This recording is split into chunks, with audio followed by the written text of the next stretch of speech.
Hello বন্ধুরা, আজ আপনাদের কাছে নিয়ে চলে এসেছি ওপর দিয়ে ক্রিস্পি আর ভিতর দিয়ে একদম সফট মেদু বড়ার রেসিপি। তার জন্য চাই আপনাদের বিউলির ডাল। বিউলির ডালটাকে ভালোভাবে 5-6 বার ধুয়ে এটাকে 4-5 ঘন্টার জন্য ভিজিয়ে রাখতে হবে। সাম্বার হোক, না করলে চাটনি হোক, চাই ধনেপাতার চাটনি হোক, এই তিনটে যে কোনো জিনিস দিয়েই আপনারা মেদুবড়াটা খেতে পারেন, খুবই ভালো লাগে। তো 5 ঘন্টার জন্য ভিজিয়ে রেখেছিলাম। 5 ঘন্টা পরে ওটাকে আরেকবার আমি ধুয়ে নিয়েছিলাম, কারণ ডাল থেকে তখন অনেকটা নোংরা বেরোয়। তারপরে এদিকে মিক্সিতে ওটা দিয়ে অল্প পরিমাণ আদা কুচি দিয়ে আর অল্প পরিমাণ জল দিতে হবে, কারণ বেশি জল হয়ে গেলে ব্যাটারটা অনেক পাতলা হয়ে যাবে। নিয়ে ভালোভাবে পেস্ট বানিয়ে নিয়েছিলাম। এদিকে পেস্টটা আপনারা দেখলে বুঝতেই পারবেন কতটা ঘন হয়েছে।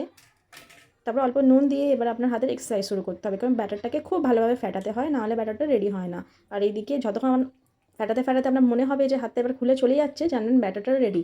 তবুও ব্যাটারটা চেক করার একটা ট্রিক্স হলো যে বাটিতে অল্প পরিমাণ জল দেবেন, তাতে অল্প একটুখানি ব্যাটার দেবেন, দিয়ে দেখবেন যদি ওটা জলে ভাসে তার মানে আমার ব্যাটারটা সম্পূর্ণ রেডি। তো এদিকে আমার ব্যাটারটা ভালোভাবে রেডি হয়ে গিয়েছিল। হাজব্যান্ডকে যখন রাত্রিরে এসে দিই মেদুবড়া, বলে যে কি একটু সাম্বার হলে ভালো হতো।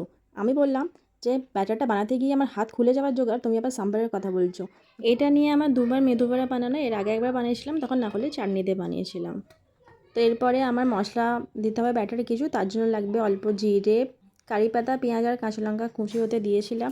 দিয়ে আবার কিছুক্ষণের জন্য একটু হাতের এক্সারসাইজ শুরু, মানে ফ্যাটানো শুরু। ভালোভাবে যত ফ্যাটাবেন ততই আপনার বড়াটা ভেতর দিয়ে ভালো হবে। আর এইদিকে কড়াই তেল গরম করতে দিয়ে তারপর একটা চা ছাঁকনি নিলাম, তাতে অল্প জল দিয়ে ওটা ভালোভাবে জলটা ঝরিয়ে নিতে হবে। তারপর ব্যাটারটা তাতে দিয়ে বড়া শেপ করে গরম তেলে দিয়ে এপিট ওপিট করে ভেজে নিতে হবে। তাহলেই আবার একদম রেডি হয়ে যাবে আপনার গরম গরম মেদু বড়া। তো আমি ধনেপাতা চাটনি বানিয়েছিলাম। ভিডিওটা কেমন লাগলো অবশ্যই কমেন্ট করে জানাবেন।